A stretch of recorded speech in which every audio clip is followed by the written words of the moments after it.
தேர்தல் முன்னாடி திமுக கூட கூட்டணி வச்சிருந்தாங்க காங்கிரஸ். தேர்தல் முடிந்து அவங்களுடைய முடிவுகள் வந்த உடனே எங்க அதிமுக போய் ஆதரவு கொடுத்துட போறாங்களோ அப்படின்னு இவங்க முந்திக்கிட்டாங்க. இப்ப கிங் மேக்கரே பாத்தீங்கன்னாக்க சிபிஐ சிபிஎம் தான். அவங்க தான் இப்ப ஆட்சியை அப்படி கொண்டு கடிவாளத்தை கொண்டு இது பண்ணிட்டு இருக்கிறாங்க. ஆட்சியில் அவங்க பங்கு பெற இந்த விஷயத்தில் நான் சிபிஐ கம்யூனிஸ்ட் தோழர்களை நான் தலைவணங்கி பாராட்டுகிறேன். இதே கலைஞரா இருந்தாக்க அழகா வேற மாதிரி கொண்டு போயிட்டு இருப்பார். கண்டிப்பா கலைஞரா இருந்தா எப்படிங்க காங்கிரஸ் மைனாரிட்டி கவர்மெண்ட்ல அவங்க ஆட்சியில பங்கே கொடுக்காத 5 ஆண்டுகள் ஓட்டினார்ல, 35 எம்எல்ஏக்கள் பதவி எல்லாத்தையும் அந்த கலைஞருக்கு உண்டான ஒரு ராஜதந்திரமோ ஒரு சாமர்த்தியமோ இன்றைக்கு இருக்கக்கூடிய திரு ஸ்டாலின் அவர்கள் அரசியல் சாணக்கியத்தனம் இல்ல, அது இல்ல. அதாவது நான் ஒண்ணு கேட்கிறேன், காங்கிரஸுக்கு தமிழகத்தின் மீது அக்கறை இருந்தால் காங்கிரஸ் கட்சிக்கு இது கூட்டணியில் இருக்காங்க. காவிரியிலிருந்து மேகதாது அணை அதை கட்டுவதற்கு அதை தடுக்க தயாராக இருக்கிறதா இப்போது இருக்கக்கூடிய அரசாங்கம்? பாவம் இப்படின்னு சொன்னவர் போயிட்டு அவருக்கு ஒரு மந்திரி பதவி கூட கொடுக்கல. அவர் நிலைமை நினைச்சாலும் பாவமா இருக்கு. எதிர்பார்த்தார், அப்பப்பெல்லாம் இப்படி காட்டிட்டே இருந்தார். மாண்புமிகு முன்னாள் முதல்வர் ஸ்டாலினை தோக்கடிச்சார். ஆனா பாவம் அவருக்கு ஒரு மந்திரி சபை கொடுத்திருக்கலாம். அவர் பாவம் ஏமாற்றத்தில் இருக்கிறார். திரு செங்கோட்டையன் அவர்களுக்கே ஒரு ஏமாற்றம் தான். ஏன்னா அவர் நிதி அமைச்சரா இருந்து இது பண்ணது சடனா இப்ப அவருக்கு வருவாயை கொடுத்து நிதியை தூக்கி அந்த மரியா வில்சன் கொடுத்திருக்காங்க.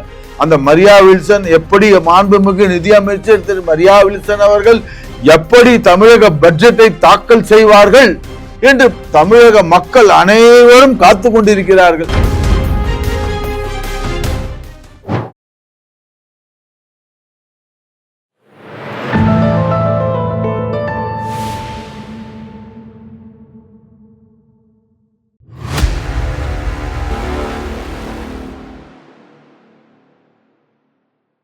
தாமரை டிவி நேயர்களுக்கு அன்பான வணக்கம். இன்று நேர்காணலில் சிறப்பு விருந்தினர் அரசியல் விமர்சகர் மூத்த பத்திரிகையாளர் கோவிந்தராஜன் அவர்கள் நம்முடன் இருக்கிறார். சார் வணக்கம்.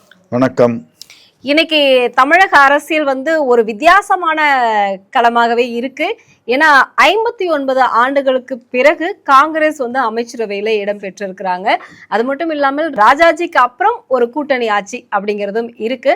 இதுல முக்கியமாக பிராமணர்கள் 2 பேர் அமைச்சரவையில் இடம் பெற்றிருக்கிறதே இன்னைக்கு பேசு பொருளாக இருக்கு. இந்த அமைச்சரவையை நீங்க எப்படி பாக்குறீங்க?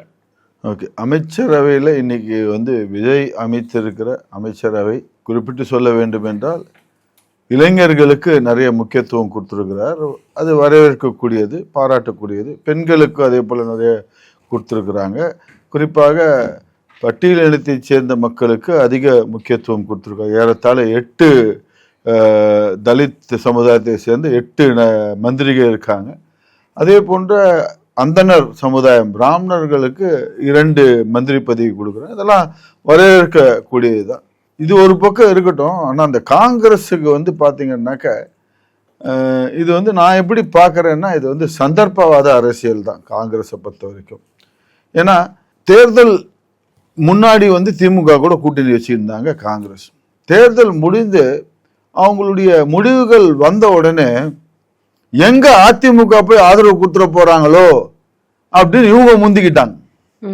காங்கிரஸ் எங்க அதிமுக தவேகாவுக்கு ஆதரவு கொடுத்துட்டாங்க, எங்க நம்மள அவரு இது பண்ண போறாருன்றதுனால இவங்க கிடுகிடுன்னு போயிட்டு அதையா விருந்தாளியா உங்களுக்கு ஆதரவு தரோம். அதாவது அவங்க நிபந்தனையற்ற ஆதரவு கிடையாது, கண்டிஷனல் சப்போர்ட் தரோன்ட்டு நாங்கள் உங்களோட கூட்டணியில் இருக்கோம், நாடாளுமன்ற தேர்தலுக்கும் இருக்கோம், நாங்கள் உள்ளாட்சியிலையும் இருக்கோம்னு போட்டு ஒரு இதை போட்டு எழுதி கொடுத்து முதல்ல போட்டுட்டாங்க. அங்கே தான் பிரச்சனையே வந்துச்சு. அப்போ விஜய் தர்ம சங்கடம் ஆயிட்டார். என்னடா அது இவங்க வந்துக்கிட்டாங்களே, நம்ம அதிமுக அவங்கள நம்பிட்டு இருந்தோமே, நம்ம 5 வருஷத்துக்கு நம்ம ஃபுல்லாக அதிமுகவுடைய ஆதரவில் நம்ம ஆட்சியை போகலாம். மக்கள் அப்படிதான் போட்டிருக்காங்க, ஸ்பிளிட் வெர்டிக்டாக தான் போட்டிருக்காங்க. மக்கள் பார்த்தீங்கன்னாக்க விஜய்க்கு மெஜாரிட்டி கிடையாது. அவர் இப்போ ஒரு மைனாரிட்டி அரசாக தான் இருக்கார். அதனால் ஸ்பிளிட் வெர்டிக்டாக தான் இருப்பாங்க. அப்படி பார்த்தீங்கன்னாக்க திமுக வேண்டான்றது தெல்ல தெளிவா இதாச்சு. மக்கள் திமுக ஆட்சியை விரும்பவில்லை, ஏன்னா அவங்கள ஒதுக்கி இருக்காங்க. அப்படி பார்த்தீங்கன்னா திமுக எதிர்கட்சியா இருக்கட்டும்ன்றதுனால தான் அவங்களுக்கு எதிர்கட்சிக்கு அந்த அந்தஸ்தை மக்கள் கொடுத்துருக்குறாங்க. அப்போ பார்த்தீங்கன்னா விஜய்க்கு மெஜாரிட்டி இல்லை. அதிமுகவும் விஜயும் ஒன்றாக பயணித்தால் ஒரு மெஜாரிட்டி அரசாக வருமே அப்படின்றதுலதான் மக்களுடைய தீர்ப்பு அதுதான். ஆனா இதுல உள்ள நுழைஞ்சிட்டாங்க காங்கிரஸ், இடையில புரிந்து கூட்டணிக்கு அந்த தர்மங்கள்லாம் மீறி இவங்க வந்து பின்புற வாசல் பேக்டோர் என்ட்ரியா வந்து இவங்க வந்து பண்ணியிருக்காங்க. இது வந்து வரலாற்று இதெல்லாம் கிடையாது. அதாவது ஒரு கூட்டணின்னு எடுத்துக்கிட்டீங்கன்னு வச்சுங்களேன், அதாவது அது வந்து ப்ரீ போல் அலையன்ஸா தான் இருக்கணும். 2006 காங்கிரஸ் கூட்டணி திமுகவோட போட்டு இது பண்ணியிருந்தாங்க. அப்போ 35 தொகுதிகள் எம்எல்ஏ சீட் அவங்க ஸ்டாண்ட் டு பி கரெக்டர் 35 30 தெரியல எனக்கு. அந்த எம்எல்ஏக்கள் வைத்துக்கொண்டு வெளியிலிருந்து ஆதரவு கொடுத்தாங்க. கலைஞர் வந்து மைனாரிட்டி அரசா போட்டு ஆட்சியை நடந்துட்டு இருந்தார். அதுதான் வந்து உண்மையிலேயே இருந்தான ஒரு கூட்டணி இதா இருக்கு. இப்ப பாத்தீங்கன்னா 5 பேர். இதுல இன்னொன்னு பாக்குறதா இருந்தா தாவேகா கட்சி வந்து 19 தொகுதிகளில் காங்கிரஸை தோற்கடித்திருக்கிறது.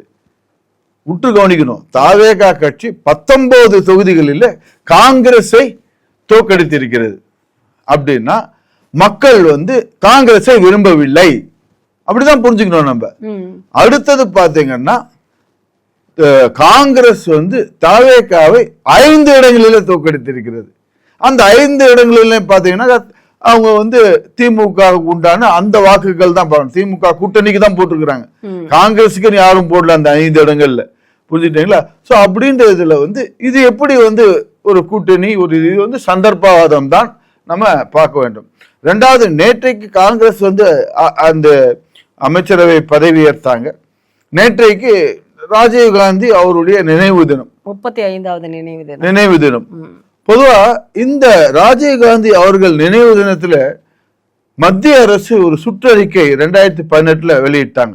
அந்த ராஜீவ்காந்தி, மறைந்த முன்னாள் பிரதமர் ராஜீவ்காந்தி நினைவு தினத்துல எல்லா அரசு ஊழியர்களுக்கும் முதல்வர் அவர்கள் ஒரு தீவிரவாத எதிர்ப்பு உறுதிமொழி அப்படின்னு ஒண்ணு எல்லாம் இது பண்ணுவாங்க. இதுதான் நடைமுறையில இருந்துட்டு இருக்குது. தீவிரவாத எதிர்ப்பு உறுதிமொழி ராஜீவ்காந்தி அந்த நினைவு தினத்தில் எல்லா அரசு ஊழியர்களுக்கும் முதல்வர் வந்து இது பண்ணுவார். அது வந்து தலைமைச் செயலகத்தில் நடக்கும். இதுதான் நம்ம பார்த்துட்டு இருக்கோம். நேற்றைக்கு அந்த உறுதிமொழி எடுத்தாங்களா இல்லையானே தெரியல. அப்புறம் இவங்க என்ன காங்கிரஸ் இப்படி பெருசா இது பண்ணிக்க வேண்டியது, இதுதான் அவங்களுடைய தலைவருக்கு கொடுக்கிற மரியாதையான்னு தெரியல. காங்கிரஸ் பதவிக்காக கொள்கையை மறந்துட்டாங்க அப்படின்னு. அதுதான் அதான் சந்தர்ப்பவாத அரசியல். அடுத்தது பாத்தீங்கன்னா இன்றைக்கு பதவி ஏற்றிருக்கிறாங்க திரு விசிகாவும் ஐயுஎம்எல் கட்சி. இந்தவும் பாத்தீங்கன்னா ஒரு சந்தர்ப்பம், இவ்வளவு நாளா கூடயே இருந்து பயணித்தார்கள் திமுகவுடன். ஆனா இன்னைக்கு வரைக்கும் தோழர் தொல் திருமாவளவன் அவர்கள் நேற்றுக்கு செய்தியாளர் சந்திப்புல கேட்கிறாங்க அவர்கிட்ட, சார் நீங்க திமுக கூட்டணியில இருக்கீங்களா, மந்திரி சபை இதுல சேர்ந்துகிட்டீங்களே, ஆட்சியில இப்ப சேர்ந்துட்டு திமுக கூட்டணியில இருக்கீங்களான்னு கேட்கறாங்க. அவர் சிரிச்சுட்டு மதிப்பிட்டார், நான் அதை நாளானைக்கு கூறுகிறேன் அப்படின்னு சொல்லி மதிப்பிட்டு போயிட்டார். எல்லாருக்குமே அது ஒரு சந்தேகம் இருக்கு. இப்போ கூட்டணி ஆட்சி அப்படின்னு தாவேகா ஏற்கனவே அது வரும்போதே சொன்னது, அதுக்கு யாரும் பெருசா அலட்டிக்கல, இதெல்லாம் வந்து நாங்கெல்லாம் பார்த்துட்டோம், இதெல்லாம் தேவையில்லை, எடுபடாது அப்படின்னு. ஆனா இன்னைக்கு அப்படி ஒரு அமைச்சரவையை உருவாக்கிட்டாரு விஜய், சொன்னது போலவே அமைச்சரவையை உருவாக்கிட்டாரு. ஆனா இந்த ஐயுஎம்எல் வந்து நாங்க ஸ்டாலின் சொல்லாம இந்த பக்கம் காலை வைக்க மாட்டோம்னு சொன்னாங்க. அதே மாதிரி வந்து சிபிஐ, சிபிஎம், விசிகா இவங்க நாங்க அவங்க 2 பேரும் என்ன முடிவு எடுக்கிறாங்களோ அதை நானும் வந்து முடிவெடுப்பேன் அப்படின்னு விசிகா சொன்னாங்க. அதுவும் வந்து திமுகவோடு இருந்து உங்களுக்கு ஒரு ஆதரவு கொடுக்கிறோம், கவர்னர் ஆட்சி வரக்கூடாதுங்கிறதுக்காக. ஆனா இப்போ இவங்க 4 பேரும் அங்க இருக்காங்களா இல்லையா? அதுதாங்க இது வந்து மக்களை வந்து முட்டாள் நினைச்சிட்டாங்க இவங்க. விசிகாவும் ஐயுஎம்எலும் மக்களை முட்டாள் என்று நினைத்து விட்டார்கள். இல்ல அவங்க முட்டாள்னு நினைச்சிட்டாங்களா இல்ல தாவேகா அரசு முட்டாள்? இல்லங்க, இவங்க வந்து விசிகால, ஏன்னா அவங்க ஒரு நிலைப்பாடு, ஒரு நாளைக்கு ஒரு நிலைப்பாடா இருந்துட்டு இருக்குது. அப்ப மக்கள் வந்து இவங்களுக்கு ஓட்டு போட்டது திமுக கூட்டணியில இருக்கிறதுனாலதான் ஓட்டு போட்டிருக்கிறாங்க. ஆமா, அது வந்து இவங்க வந்து தனிப்பட்ட முறையில நின்றுட்டாலும் அவங்களுக்கு எவ்வளவு இதுவாகும் தெரியாது. நமக்கு வந்து மக்கள் திமுக கூட்டணியில இவங்க இருக்கிறாங்க, அந்த திமுகவுக்குன்னு வரக்கூடிய வாக்குகள் தான் அவங்க இருக்குது. அப்ப இப்ப நீங்க கூட்டணியை விட்டு விலகியாச்சுன்னு தெளிவா சொல்லி இருக்கணும். நிச்சயமா. அது இது வரைக்கும் தெளிவு இல்லையே. அப்படின்னா இந்த விதத்துல காங்கிரஸ் எவ்வளவோ பாராட்டலாம். அவங்க கரெக்டா நாங்க வெளியே வந்துடுறோம்னு சொல்லிட்டு நாங்க வேண்டாம் நாங்க இங்க போயிடுறோம் அவங்க தெளிவா சொல்லிட்டாங்க. இப்ப வரைக்குமே இவங்க அமைச்சரவையில பங்கு வாங்கிக்கிட்டாங்க. ஆனாலும் அங்க இருந்தா இது வந்து தாவேக அரசுன்னு சொல்லுவாங்க. இது வந்து இப்ப வந்து அவங்களுக்கு வந்து பாத்தீங்கன்னாக்க வெளியில வந்து திமுக கூட்டணியில் தான் இருக்கிறோம், ஆனால் ஆட்சியில் போகணும். அப்ப திமுக ஆட்சியா? இப்படி சொன்னாருனாங்க வச்சுங்களேன், நாங்க திமுக கூட்டணியில் தான் இருக்கிறோம், ஆனால் விஜய் ஆட்சியில் நாங்கள் பங்கு கொள்வோம் அப்படின்னு சொன்னா இது திமுக ஆட்சியா? மக்கள் என்ன நினைப்பாங்க? மக்கள்லாம் ஏமாளிகள் நினைச்சிட்டு இருக்கிறாங்களே இவங்க வந்து. இப்படிதான் மக்கள் வந்து உற்று நோக்கி கொண்டிருக்கிறார்கள்.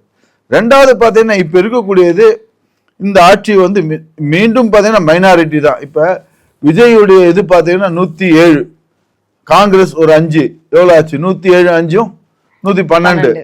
இப்ப இந்த விசிக அதுக்கப்புறம் வந்து IUML 2 2 4 ஆச்சு, 112 நாள் 116.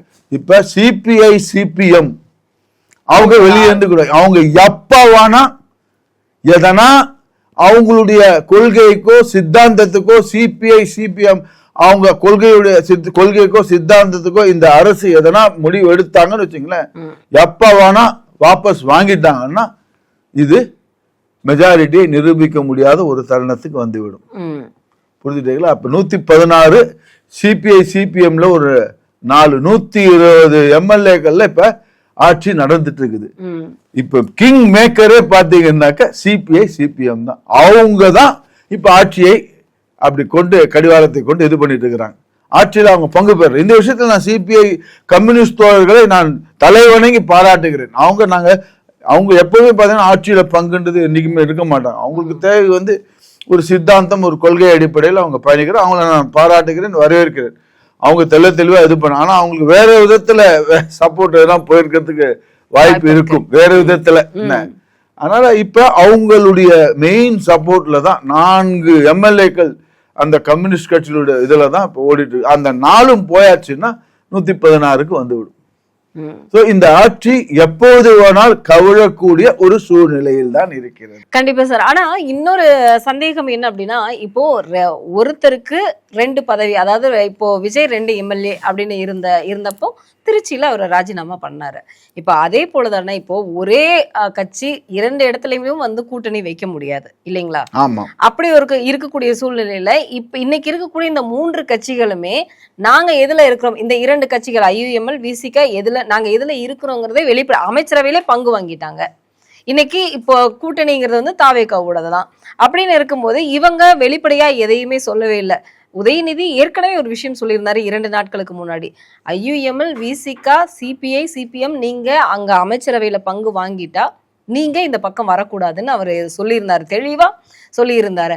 ஆனா அவங்க அதுக்கு மறுப்பும் தெரிவிக்கல, எதிர்ப்பும் தெரிவிக்கல. இன்னைக்கு ராசா சொன்ன ஒரு வார்த்தைக்கு மட்டும் பாலாஜி அவர்கள் MP, முன்னாள் பாலாஜி MP அவர்கள் வந்து இன்னைக்கு விளக்கம் கொடுத்திருக்கிறாரு. அதுல அவர் கொஞ்சம் கொச்சையான ஒரு வார்த்தையை வந்து பயன்படுத்தி இருப்பதாக வந்து இன்னைக்கு பெண்களை இழிவுபடுத்தி விட்டார் அப்படின்னு ஒரு விஷயத்த வந்து இன்னைக்கு தெளிவாக சொல்லியிருக்காங்க. அது உங்க முன்னாடி நான் படிச்சு காட்டிடுறேன், ஏன்னா அதை நீங்க சொல்ல முடியாது.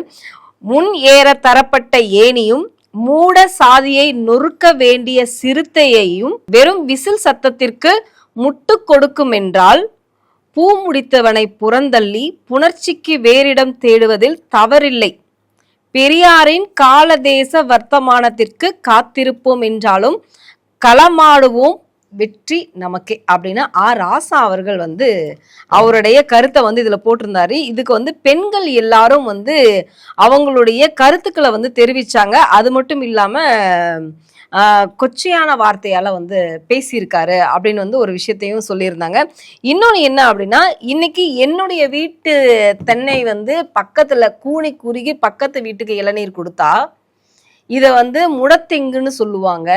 ஆனா அரசியல்ல இது என்னன்னு சொல்றது, அவர் அந்த நான் இதுக்கு முன்னாடி படிச்ச ட்வீட்டை டெலீட் பண்ணிட்டு இதை வந்து கொஞ்சம் நாகரிகமா போட்டிருக்கிறாரு. இதை நீங்க பார்க்கும் பொழுது திமுக விரக்தியில இருக்கா இல்ல வந்து பயத்துல பேசுதா, எப்படி எடுத்துக்கிறது? இது திமுக வந்து பாவம், அவங்களுடைய நிலைமை மிகவும் பரிதாபத்திற்கு உரிய நிலைமை தான். பாவம், அதாவது அவங்க வந்து எல்லோரும் அவங்கள முதுகுல குத்திட்டாங்க. இதுதான் வந்து திமுகவுடைய செய்தி தொடர்பாளர் சரவணன் அன்றைக்கு பேக் ஸ்டாபர்ஸ்னு சொல்லி ட்விட்டர்ல எல்லாம் போட்டு இது பண்ணியிருந்தார். திமுக வந்து ஆரம்பத்திலே அதான் அந்த தலைமையில கவனிச்சிருக்கணும். அவங்க ஆரம்பத்திலேருந்தே தேர்தல் வரும்போது எப்ப காங்கிரஸ்ல இது போல ஒரு உரசல் வந்து இருந்து ஒரு கட்டாய கூட்டணி, ஒரு கட்டாய கல்யாணம்ன்ற மாதிரி அது ஒரு கட்டாய கூட்டணியா போட்டு வச்சுக்கிட்டு விருப்பமே இல்லாத எதுவுமே இல்லாத ஒரு கூட்டணி அப்பவே உரசல் வந்து அப்பவே இதை கணித்திருக்க வேண்டும் திமுக. அப்ப அதெல்லாம் விட்டுட்டாங்க. தும்ப விட்டு வாழ பிடிக்கிற கதை. இதே கலைஞரா இருந்தாக்க அழகா வேற மாதிரி கொண்டு போயிட்டு இருப்பாரு. கலைஞரா இருந்தா எப்படிங்க காங்கிரஸ் மைனாரிட்டி கவர்மெண்ட்ல அவங்க ஆட்சியில பங்கே கொடுக்காத 5 ஆண்டுகள் ஓட்டினார்ல, 35 எம்எல்ஏக்களை பதவி எல்லாம் அந்த அந்த கலைஞருக்கு உண்டான ஒரு ராஜதந்திரமோ ஒரு சாமர்த்தியமோ இன்றைக்கு இருக்கக்கூடிய திரு ஸ்டாலின் அவர்கள் அரசியல் சாணக்கியத்தனம் இல்ல, அது இல்ல. அதாவது இது முழுக்க குடும்ப கட்சியா இதாகி போச்சு. அதனால நிறைய பவர் சென்டர்ஸ் முடிவு எடுத்து இது பண்றது. ஸோ இது திமுகவினுடைய ஒரு அவங்க வந்து பரிதாபமான நிலையைதான். அதைத்தான் கனிமொழி சகோதரி கனிமொழி அவர்கள் நேற்றைக்கும் முந்தானத்துக்கும் ஒரு பதிவு போட்டிருந்தாங்க. இனி திமுக யாரையும் நம்பக்கூடாது, தனித்து தேர்தலில் போட்டியிட தயாராகி கொள்ள வேண்டும் கனிமொழி அவர்கள் குறிப்பிட்டிருந்தாங்க. இனிமே யாரையும் நம்ம நம்பக்கூடாது, நம்மை தனித்து இது பண்ணிக்கணும். இததான் அன்னில இருந்து சொல்லிட்டு இருக்கிறாங்க எல்லாருமே, தனித்து இது பண்ணுங்கன்ட்டு. ஆனா தனித்து நின்றானா திமுகவுக்கு ஒண்ணு, ஏன்னா இவ்வளோ ஆண்டுகளா அவங்க அடுத்தவர்கள் குதிரை மீது சவாரி செய்தியே பழக்கப்பட்டு விட்டார்கள். தனித்து பண்றதுக்கு அவங்களுக்கு முடியாது. ஆனால் இனிமே இனி வரும் தேர்தல்களிலே திமுக தனித்து அவர்கள் போட்டியிட தயாராகி கொள்ள வேண்டும். அதுதான் வந்து இதுல இருந்து அவங்க எடுத்துக்கொள்ளக்கூடிய ஒரு பாடமாக இருக்கும். மற்றவர்கள் மேல் சவாரி செய்து கொண்டிருந்த காங்கிரஸே தைரியமா முடிவெடுத்து வெளியே ஓடி போயிட்டாங்க. அது காங்கிரஸ் விடுங்க, அது வந்து காங்கிரஸ் வந்து அது வந்து மீண்டும் குறிப்பிடுவது சந்தர்ப்பவாத கூட்டணி. நான் ஒண்ணு கேட்கிறேன் காங்கிரஸுக்கு, தமிழகத்தின் மீது அக்கறை இருந்தால் காங்கிரஸ் கட்சிக்கு என்ன இப்ப ஆளும் இதுல இது கூட்டணியில இருக்காங்க, காவிரியிலிருந்து மேகதாது அணை அதை கட்டுவதற்கு அதை தடுக்க தயாராக இருக்கிறதா இப்போது இருக்கக்கூடிய அரசாங்கம்? இப்பொழுது இருக்கக்கூடிய தமிழக வெற்றி கழகத்தின் அரசு, மாண்புமிகு முதல்வர் திரு விஜய் அவர்கள் காங்கிரஸ் ஆளுகின்ற கர்நாடகாவிலே அங்க இருக்கக்கூடிய அந்த மேகதாது அணையை தடுப்பதற்கு நடவடிக்கை எடுப்பார்களா? நான் கேட்கிறேன் மாண்புமிகு முதல்வர் அவர்களிடம். காங்கிரஸ் கட்சி கூட சேர்த்திருக்காங்களே, காங்கிரஸ் கட்சி தமிழகத்திற்கோசம் மேகதாது அணையை தடுத்து தமிழகத்திற்கு காவிரி தண்ணீரை வர வைக்கிறதுக்கு இப்போதாவது நடவடிக்கை எடுப்பார்களா, இல்லை வாய் மூடி மௌனமாக இருப்பார்களா? அப்ப அவங்களுடைய நிலைப்பாடு என்ன? காங்கிரஸ் நிலைப்பாடு இதே காங்கிரஸ் இங்க கூட்டணியில் இருக்காங்களே, தமிழகத்தின் நலத்துக்கு தானே அவங்க குரல் கொடுக்கணும். தமிழகம் தான் முக்கியம், தமிழர்களுக்கு தான் முக்கியத்துவம் கொடுக்க வேண்டும். அப்போது தமிழ்நாட்டிற்கு நலனை கோசம் மேகதாது அணையை தடுப்பதற்கு காங்கிரஸ் இப்போது என்ன செய்வார்கள்? ஆட்சியில் இருக்காங்க, இப்ப அவங்களும் அரசுல இருக்காங்க, கேட்பார்களா? மாண்புமிகு முதல்வர் அவர்கள் கர்நாடக அரசுக்கு அழுத்தம் கொடுப்பார்களா?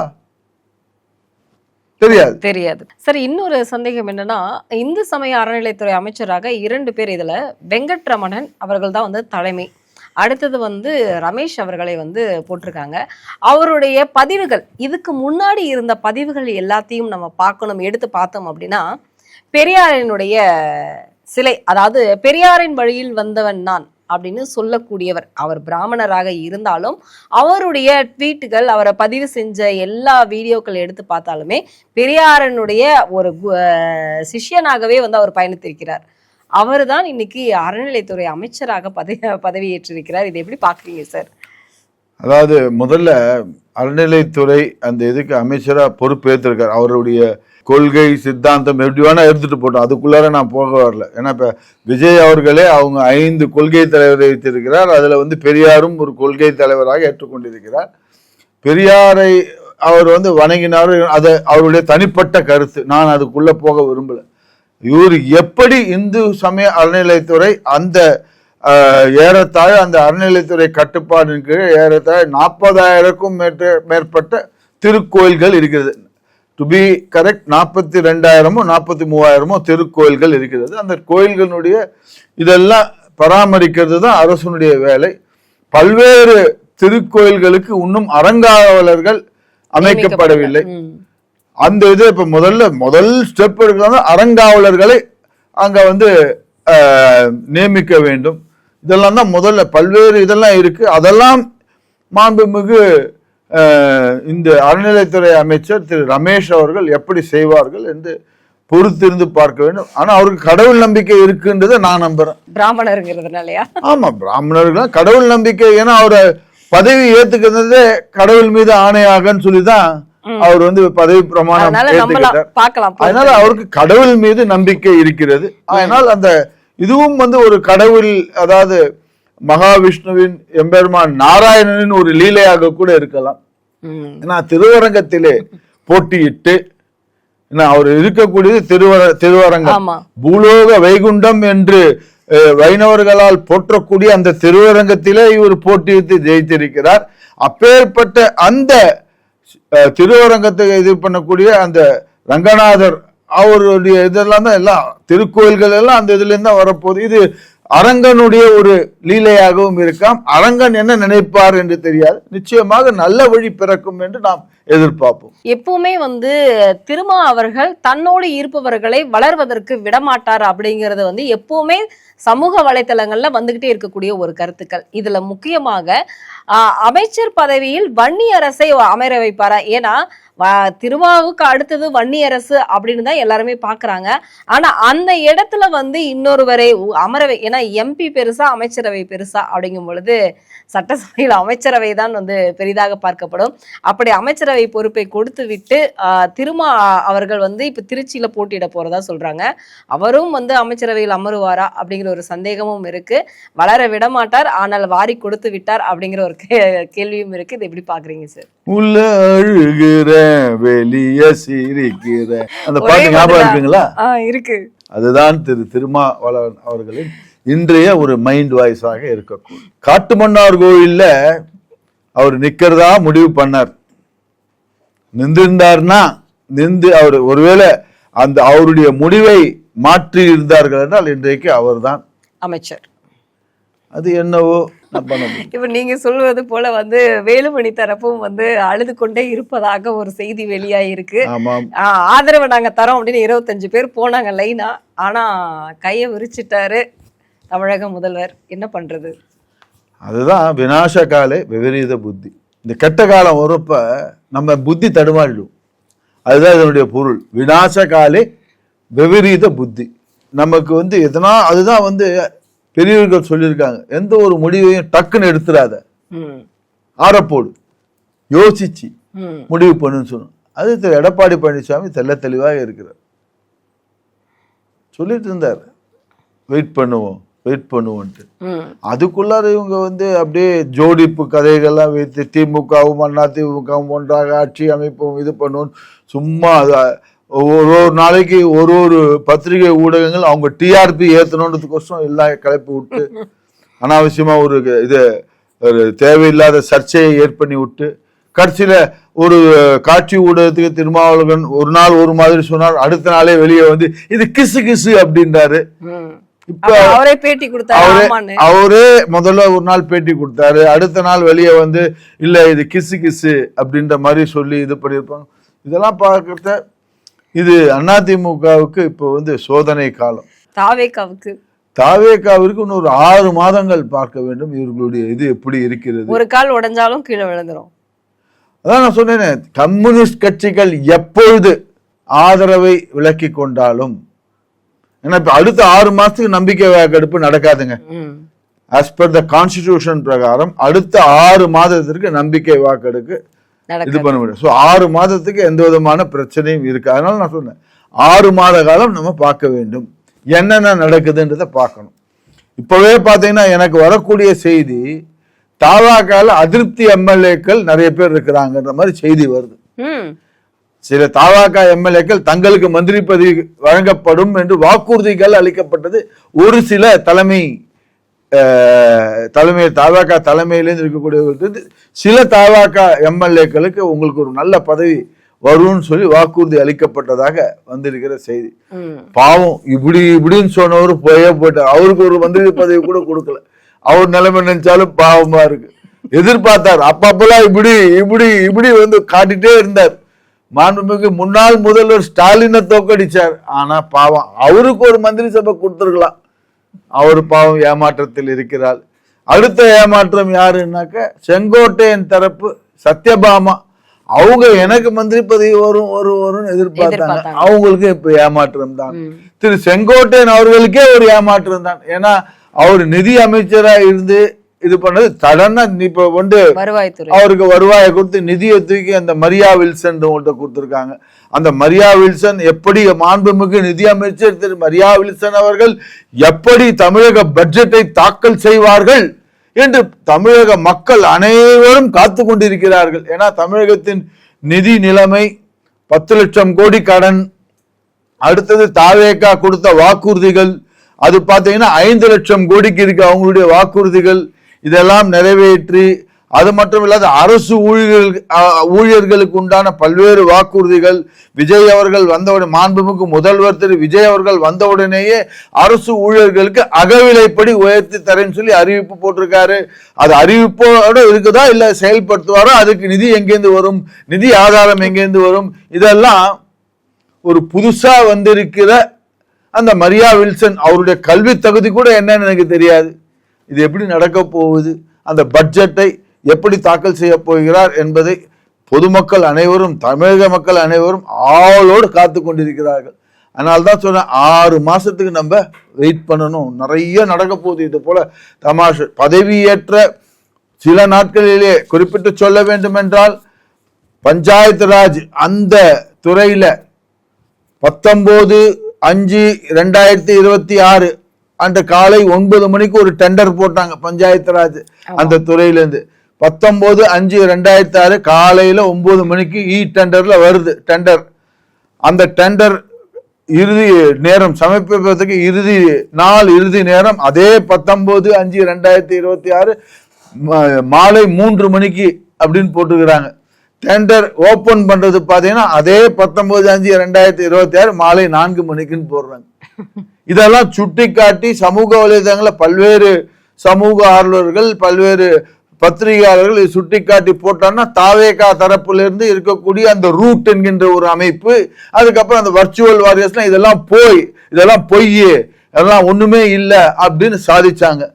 அப்படி பொய் என்று சாதிக்கக்கூடிய தாவேகாவினுடைய வர்ச்சுவல் வாரியர்ஸும் அந்த ரூட் அமைப்பும் ஏன் அடுத்த நாள் அந்த காஞ்சிபுரம் பஞ்சாயத்து ராஜ் அந்த அலுவலகத்திலிருந்து அந்த இந்த டெண்டரை பதிவேற்றம் செய்து அந்த சம்பந்தப்பட்ட அதிகாரியை சஸ்பெண்ட் செய்திருக்கிறார்கள். வரவேற்கிறேன், பாராட்டுகிறேன். அந்த டெண்டரை கேன்சல் செய்திருக்கிறார்கள். இது இப்ப இவங்களுக்கு தெரியாத நடந்திருக்குமா? அதே போன்று இப்போது இன்னொன்று நேற்றைக்கு வந்திருக்கு ஒரு சுற்றறிக்கை. தமிழக அரசு ஏறத்தாழ 8000 தனியார் மருத்துவமனைகளுக்கு ஒப்புதல் வழங்கி இருக்கிறார்கள். அதாவது அந்த பர்மிஷன் தனியார் மருத்துவமனை நடைபெறுவதற்கு ஆன்லைன்ல 8000 மருத்துவமனைக்கு பர்மிஷன் கொடுத்துருக்காங்க. அப்ப இவங்க 2 நாளைக்கு முன்னாடி இவங்க எல்லாம் நான் ஆய்வு பண்றேன் இந்த தாவேகாவுடைய தொண்டர்கள் எல்லாம் போனாங்களே ஆஸ்பத்திரிக்கு, அந்த கவர்மெண்ட் ஆஸ்பத்திரியை அவங்க சிறப்பா பண்ணி நடத்தலாமே, அங்கங்க இருக்கக்கூடிய பொது சுகாதார மையங்கள்ல சீர்படுத்தி நல்லா பண்ணிருக்கலாமே. இவங்க சொல்லியிருக்காரு மாண்புமிகு சுகாதாரத்துறை அமைச்சர் திரு அருண்ராஜ் அவர்கள், இனி எல்லா எம்எல்ஏக்களும் எல்லா மந்திரிகளும் எல்லோரும் அரசு மருத்துவமனையில் தான் அவங்களுடைய வைத்தியம் பார்க்கணும்னு சொல்லியிருக்காரு. அப்படி இருக்கிறப்ப ஏன் இந்த 8000க்கு இது பண்ணியிருக்காங்க? இது எங்கேயோ இடிக்குது இந்த 8000. இது போல பல்வேறு இது பார்க்கலாம். நம்ம இது ஆரம்பிச்சாச்சு. மின்வெட்டு, அறிவிக்கப்படாத மின்வெட்டு ஆரம்பித்து விட்டது. இந்த ஆட்சி பதவியேற்றதுல இருந்து நாளொரு மேனியும் பொழுதொரு மனுவா மின்வெட்டு வந்துருச்சு. இந்த மின்வெட்டு திமுக ஆட்சியில் ஆற்காடு வீராசாமி அவர்கள் இருந்தப்ப புரட்சி தலைவி ஜெயலலிதா மின்வெட்டுத்துறை அமைச்சர்னே பேர் சொல்லி அவங்க கூப்பிட்டு இது பண்ணாங்க. இப்போது மின்வெட்டு ஆரம்பித்தாச்சு. அறிவிக்கப்படாத மின்வெட்டு கடந்த ஒரு 4 நாட்களாக பொதுமக்கள் இந்த கோடை காலத்தில் அவதிப்பட்டு கொண்டிருக்கிறார்கள். இதற்கு என்ன தீர்வு? ஆனா கேட்டா சொல்லுவாங்க, நாங்க இப்பதாங்க வந்திருக்கிறோம் ஆட்சிக்கு, எங்களுக்கு நேரம் கொடுங்க, எங்களுக்கு டைம் கொடுங்க, இப்பதாங்க வந்திருக்கோம், அதுக்குள்ளார இவ்வளோ குறைகளை அடிக்கினா நாங்க எப்படிங்க, நாங்க தாங்குவோமா?